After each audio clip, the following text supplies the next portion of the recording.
My name is Johan van Skalkwyk, and I tackle relevant topics when it comes to the candidates, professional registration, all of those kind of things. So here goes another topic. Should you register as a professional engineer or a professional project manager or construction manager for that matter? Let me explain. Firstly, the entry-level qualifications are different. Engineers, you've got your ENDA, BTEC, well, BTEC is now fallen away, BSc, those kind of qualifications, which is your entry-level or baseline qualification. Then after that, you need a minimum of 3 years experience as a professional, as an engineer. And after 3 years, then you may apply for professional registration.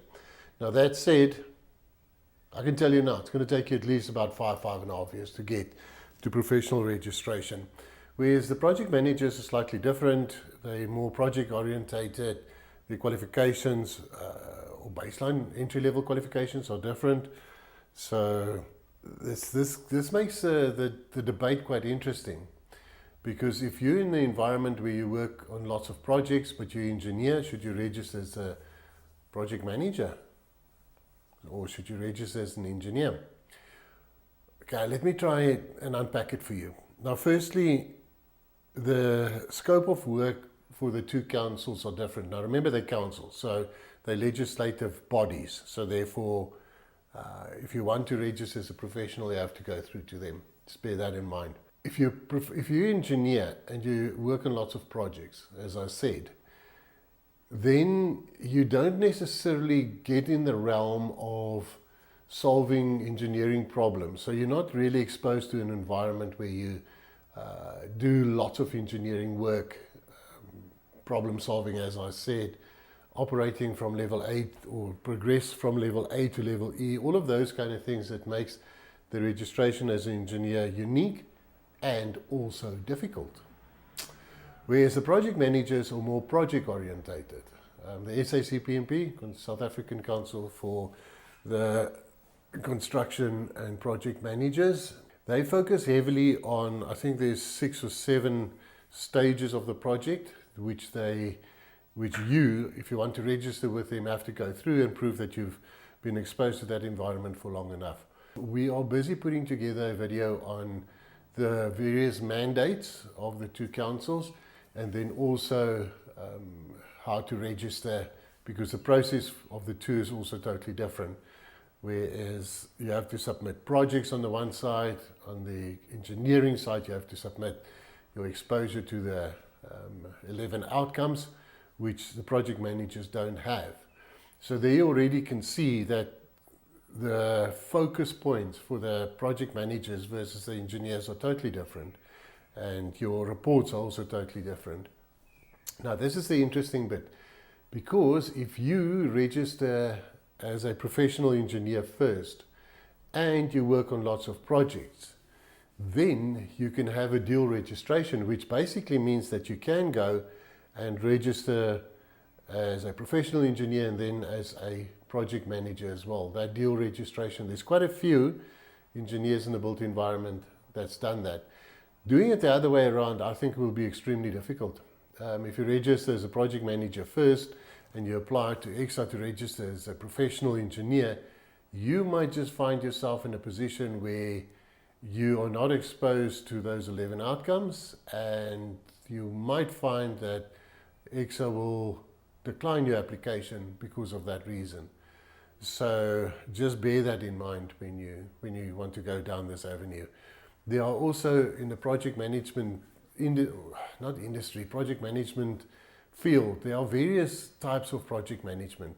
You've got the PMP, you've got the SACPMP, and lots of others as well.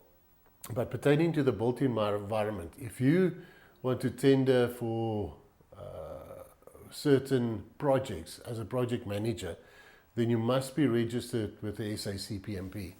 That is one of the requirements. Same for the engineers. If you want to tender for certain engineering projects, then you also need to be professionally registered. So bear that in mind. That is important. If you should do work overseas as a project manager, then your SACPMP is going to mean nothing at all. They don't even consider that, to be quite honest. What is more important though is that you should have a PMP, which is an internationally recognized project management diploma or qualification for that matter.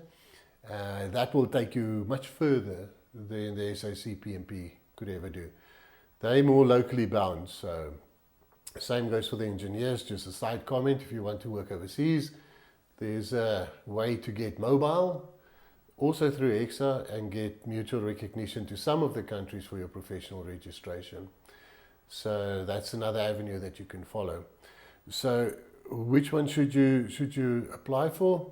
Look at the work that you do, look at the competency areas, look at what your needs are, where your career is going, and decide from there. Lots of people prefer the project management route, and they go there and they stick to that for years and years and years. Others prefer rather to register as a professional engineer, and then you've got the group that will do both. So if you can register for both, bonus. That's what I think you should do. So wait for the next video, and then we can talk about the mandate.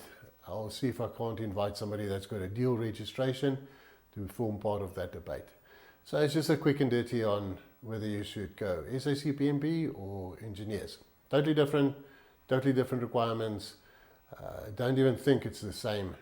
It's more difficult to register as a professional engineer than, in my belief, than a project manager. But first find out, or first look at your workplace training that you do, and let that guide you, and get familiar with the requirements from both the councils and find out which one will work the best for you. So good luck, and I hope you make the right choice.